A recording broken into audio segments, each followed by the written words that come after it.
প্রশাসনের বিভিন্ন মন্ত্রণালয়ের বিভিন্ন জায়গায় বসে এখনো উস্কানি দিচ্ছে। সেই নিষিদ্ধ ঘোষিত আওয়ামী লীগ, যুবলীগ কিংবা তার দোষদেরকে এখনো উস্কানি দিচ্ছে।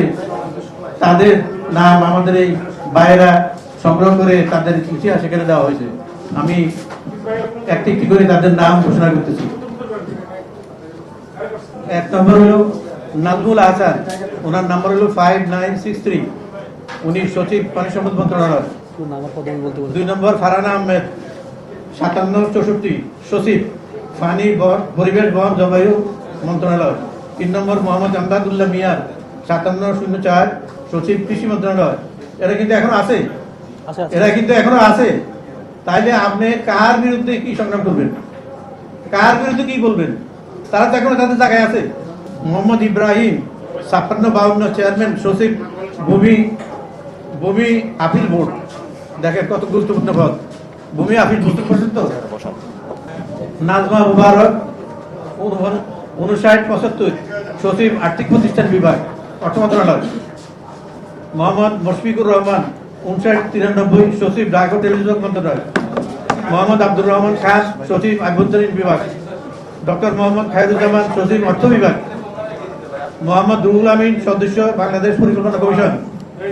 খুরশেদ ইয়াসমিন, সচিব দুর্নীতি দমন কমিশন, উনি এখন আছেন। মোহাম্মদ আমানুল্লাহ হাসান, চেয়ারম্যান সচিব বাংলাদেশ পেট্রোলিয়াম কর্পোরেশন। সাইদ মাহবুব খান, রেক্টর সচিব BPATC। মোহাম্মদ মোকাব্বির হোসেন, সিনিয়র সচিব বিজ্ঞান ও প্রযুক্তি। মোহাম্মদ সাইদুর রহমান, সচিব স্বাস্থ্যসেবা বিভাগ। ডক্টর মোহাম্মদ শহীদুল্লাহ, রেক্টর সচিব জাতীয় উন্নয়ন প্রশাসন একাডেমি।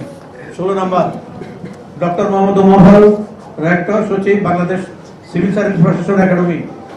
AHM শফিকুজ্জামান, সচিব শ্রম মন্ত্রণালয়।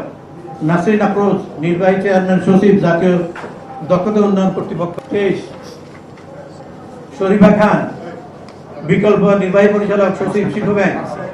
সিদ্দিক জুবায়ের, সিনিয়র সচিব মাধ্যমিক ও উচ্চ মাধ্যমিক শিক্ষা বোর্ড, শিক্ষা বিভাগ।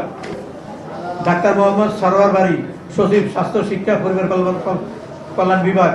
জাহেদা পারভিন, সচিব সমন্বয় সংস্কার ও মন্ত্রী পরিষদ বিভাগ। শাহরিয়ার কাদের সিদ্দিকী, সচিব ERD। AM আকমল হোসাইন, সদস্য সিনিয়র সচিব প্ল্যানিং কমিশন। ইকবাল আব্দুল্লাহ হারুন, সদস্য প্ল্যানিং কমিশন। 44 মফিদুর রহমান, সচিব সংস্কৃতি বিষয়ক মন্ত্রণালয়। এই 44 জনের নাম আপনাদের এখানে আসছে, আরো হয়তো অনেকে আছে। ওনারা ওনাদের কষ্ট করে এগুলি বের করছে। এটা বের করে কিন্তু সাহিত্যিক কথা না, কত ত্যাগের পরে এই নামগুলি এখানে আসছে। আমি ধন্যবাদ জানাচ্ছি এই কষ্টসাধ্য কাজটি করে জাতির সম্মুখে